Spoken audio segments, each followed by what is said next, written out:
Assalamualaikum warahmatullahi wabarakatuh. Waalaikumsalam warahmatullahi Alhamdulillah, wabarakatuh.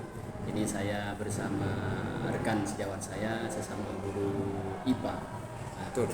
ini namanya Ustadz Kurdi. Ustadz Kurdi dari lulusan dari Universitas mana, Ustadz? Kita IKIP Malang. Jember. Oh, Jember. IKIP Jember. Nah, ini Ustadz, saya mau menanyakan tentang kondisi tentang siswa ini untuk mengeksplor masalah yang berhubungan dengan sekolah ini, Ustadz. Ya, Silakan, Ustadz. silakan. Yang saya mau tanyakan itu, Ustadz, saya melihat kondisi siswa ini kalau dalam pembelajaran itu terkadang siswa itu, Ustadz, kurang semangat, Ustadz. Artinya motivasinya ini kurang greget. Ya. Nah, itu apa saja ya Ustadz yang bisa apa saja faktor-faktor yang menyebabkan siswa ini semangatnya itu rendah, Ustadz? Nah, mungkin Ustadz bisa memberi informasi ke saya atas Ustadz.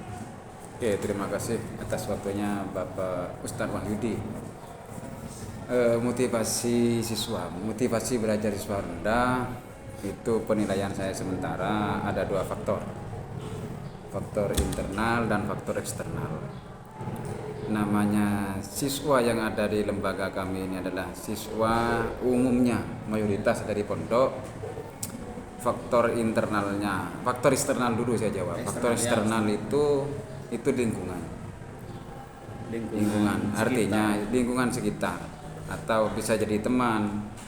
Itu mayoritas, tidak semuanya siswa itu, hanya sebagian saja yang motivasi minat belajarnya itu rendah.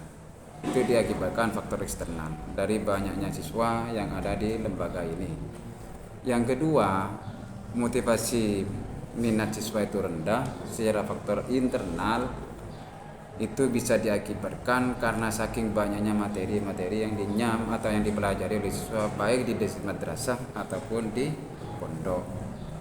Seperti itu jawaban singkat sementara saya. Terlalu Padat kegiatan atau Ya. pelajaran Pelajaran. di kampus siswa itu saja. Ya, tingkat kemampuan siswa ya sebatas usia SMP atau MTS ya seperti ini. Oh, Kegiatan full di pondok dan di madrasah. itu, Ustaz. Iya. Oke, Ustaz. Terus siswa ini dengan kondisi yang seperti yang tadi kata Ustadz itu, kalau misalkan kurang semangat, terkadang ini berpengaruh pada kesulitan, Ustaz. Jadi kalau misalkan dalam pembelajaran itu siswa mengalami kesulitan untuk mengikuti pelajaran, Ustaz. Saya pun juga pengalaman seperti itu waktu ngajar, Ustaz. Nah, sebetulnya itu apa yang melatar belakangi apa saja itu, Ustaz, sehingga siswa itu kok kesulitan mengikuti pelajaran, Ustaz? Menurut saya pribadi pengalaman pada saat mengajar, ketika diklarifikasi terhadap siswa masing-masing sebagai sampel, itu banyak faktor. Ada background itu, latar belakangnya dari keluarga. Dari keluarga itu orang tua tidak kurang perhatian atau keluarga bapak ibunya itu bisa ada masalah dan semacamnya seperti itu. Yang kedua, memang siswanya tidak kerasan, tidak betah, pengen berhenti mondok tapi sama orang tua dipaksa sehingga minat belajarnya seperti itu sementara. Latar belakang keluarga. Ya. Kalau latar belakang sekolah itu juga pengaruh kan ya. Misalnya Ya. waktu keluaran SD mana gitu. Ya, kalau seperti itu ya pengaruh juga, artinya dari swasta dan negeri juga pengaruh, tingkat IQ-nya juga pengaruh seperti itu. Artinya andai kata ya kita selaku pendidik harus pandai-pandai lah memberi spirit terhadap siswa sebelum pelajaran itu dimulai. Karena latar belakang siswa kami yang ada di madrasah ini dari Manca Kabupaten, bukan mancanegara tapi Manca Kabupaten. Iya. Lain kabupaten. Iya, lain kabupaten. Dan latar belakangnya pun juga bervariasi. Ada di kalangan orang tani, ada kalangan ustadz, ada kalangan ya bermacam-macam lah. Pedesaan primitif ada, seperti itu. Ya, Ustaz, ini juga berhubungan dengan saat-saat ini kan sering digembor-gemborkan itu Ustaz, tentang literasi numerasi. Ya. Sering saya mendengar di sekolah ini sering juga menggalakkan literasi dengan memberi penghargaan ke siswa yang sering ke perpus gitu Ustaz ya. Juga kegiatan-kegiatan kan banyak sebetulnya Ustaz. Cuman masih banyak siswa-siswa itu Ustaz yang kemampuan bacanya, kemampuan literasi, kemampuan numerasinya itu sangat rendah Ustaz. Ya anggaplah kalau disuruh baca, cuman itu masih sebatas baca, cuman tidak paham begitu Ustaz. Itu kenapa kok literasi numerasinya ini sangat bisa dikatakan rendah lah Ustaz. Ya, menurut Ustaz itu apa? Selama pengalaman di sini. Untuk sementara lembaga kami di sini, lembaga IMTS ini, literasi itu mengingat lemahnya motivasi siswa. Kalau kemampuannya ada, kemampuan literasi ada, fasilitasnya juga lengkap di perpus, bahkan perpus kita sudah digital, manual ada, digital pun sudah sekarang berjalan. Itu kemampuan siswanya ada, tapi motivasinya yang tidak ada. Oleh sebab itu, mulai tahun kemarin literasi itu sudah dicanangkan atau dimasukkan kurikulum sebagai bahan mata pelajaran untuk mengeksplor atau membangkitkan semangat baca siswa. Seperti itu. Insya Allah ke depan tidak lagi, Pak. Dari siswanya sendiri yang kurang berminat. Kurang siswa ya. Oke Ustaz, ini juga terakhir mungkin saya tanya tentang mungkin dari segi gurunya Ustaz ya. Dari sekarang kan kita disuruh untuk supaya nanti pembelajaran itu menarik Ustaz, itu kan banyak pembelajaran yang inovatif, interaktif Ustaz ya.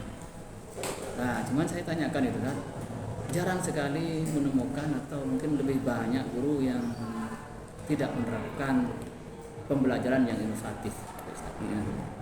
Ya akhirnya yang mungkin saya tanyakan itu adalah mengapa gitu, faktor-faktor apa saja yang mungkin gurunya ini susah menerapkan pembelajaran yang inovatif Ustaz. Ya. Kalau segi bahan media kan sudah lengkap semua ya, di perpus juga ini cuman penerapan model yang pembelajaran yang inovatif ini rendah Ustaz.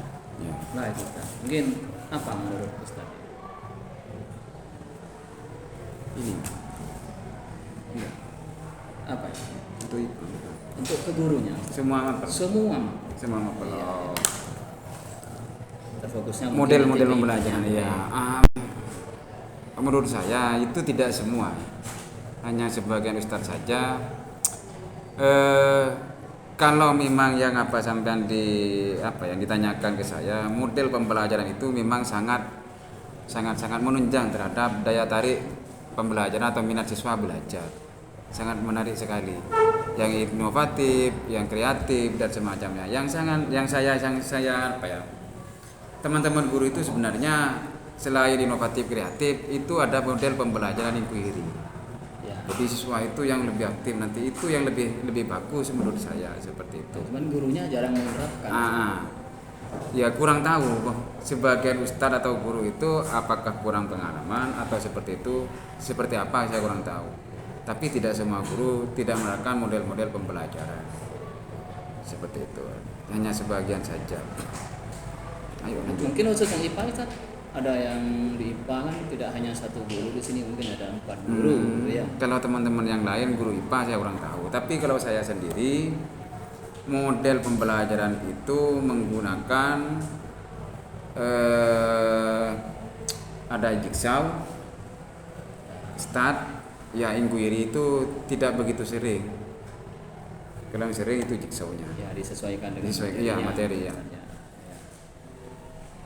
Mungkin latar belakang gurunya mungkin bisa jadi. Atau mungkin belum sertifikasi. Kedua-duanya siswa dan guru. Ya mungkin Ustaz. Ya ini saja mungkin Ustaz saya tanyakan. Mungkin terima kasih Ustaz. Sama-sama. Karena sudah memberi masukan terkait dengan sudah explore masalah berhubungan dengan sekolah Ustaz ya.